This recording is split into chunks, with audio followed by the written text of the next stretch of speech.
নমস্কার, নতুন দিশারির রান্নাঘরে সবাইকে স্বাগত। আমি সুমনা। আজকে আমি চলে এসেছি ডবল ডিমের অমলেটের রেসিপি নিয়ে। অনেকেই আপনারা ভাবতে পারেন ডবল ডিমের অমলেট কী এমন কঠিন কাজ। সত্যি কথা বলতে এই ডবল ডিমের অমলেট অনেকে কিন্তু করতে পারে না, মানে করতে গেলে হয় ভেঙে যায়, তা না হলে ঝুরু ঝুরু হয়ে যায়, ঠিকঠাক পারফেক্ট হয় না। কিছু টিপস আমি দিয়ে দেব, সেটা যদি ফলো করা হয় তাহলে সুন্দর এরকম মানে পারফেক্ট ডাবল ডিমের অমলেট কিন্তু আপনারা বাড়িতে বানিয়ে নিতে পারেন। চলুন দেখে নেওয়া যাক ঝটপট করে কিভাবে ডাবল ডিমের অমলেটটা করা যায়। বাড়িতে অতিথি আসলে ন্যাচারালি আমরা কিন্তু ডিমের অমলেট, চা, কফি এসব খেতে দিই। তো এই ডিমের অমলেটটা যদি একদম পারফেক্ট হয় তাহলে কিন্তু অতিথিদেরকে যখন আমরা খেতে দিই নিজেদেরও ভালো লাগে দেখতে। চলুন দেখে নেওয়া যাক কীভাবে বানাতে হয়। আমি এখানে দুটো ডিম ফাটিয়ে নিচ্ছি। আমি বলেছিলাম যখন ডিমের অমলেটটা করব তখন কিন্তু কিছু টিপস দেব। প্রথম কথা হচ্ছে বেশি পরিমাণে পেঁয়াজ কুচানো দিলে অমলেট কিন্তু ভেঙে যেতে পারে। তো পেঁয়াজের পরিমাণটা কিন্তু খুব বেশি দেয়া চলবে না।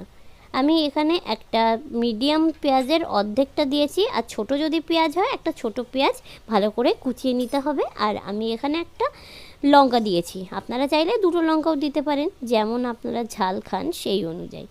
তবে পেঁয়াজের পরিমাণটা একটু কম দিতে হবে। যদি আরও মিহি করে কুচিয়ে কাটা যায় পেঁয়াজটা তাহলে তো কোনো কথাই নেই, তবে এইভাবে সরু সরু করে ঝিরিঝিরি করে কেটে নিলেই হবে।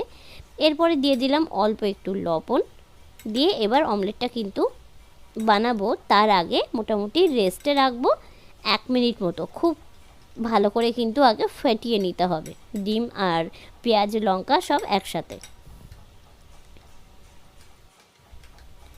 মোটামুটি 1-2 মিনিট মতো রেস্টে রেখে দেব। তারপরে আমি কড়াইতে দিয়ে দেব তেল। তেল একটু বেশি পরিমাণে দেব, খুব বেশি না তবে একেবারে কমও না। এবার কড়াইতে তেল দিয়ে আমি খুব ভালোভাবে নাড়িয়ে চাড়িয়ে কুসুম শুদ্ধ কিন্তু ডিমটাও খুব ভালো করে ফেটিয়ে নিয়েছি।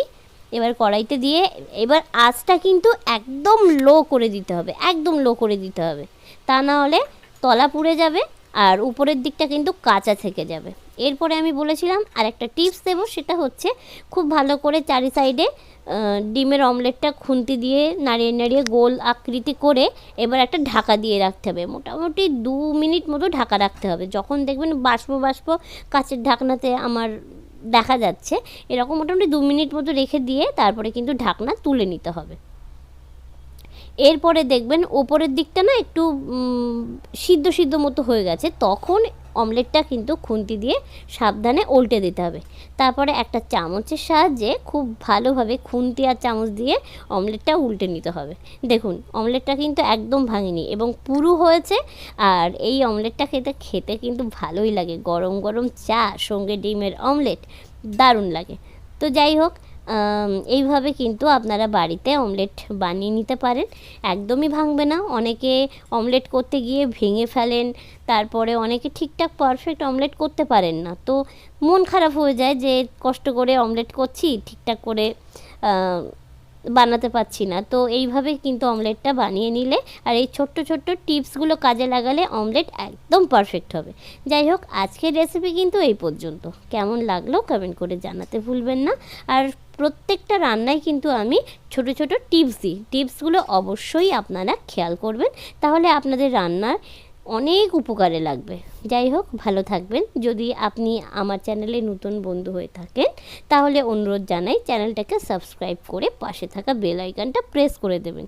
যখনই আমি নতুন নতুন ভিডিও আপলোড করব সবার আগে আপনারা কিন্তু দেখতে পাবেন। ভালো থাকবেন, সুস্থ থাকবেন।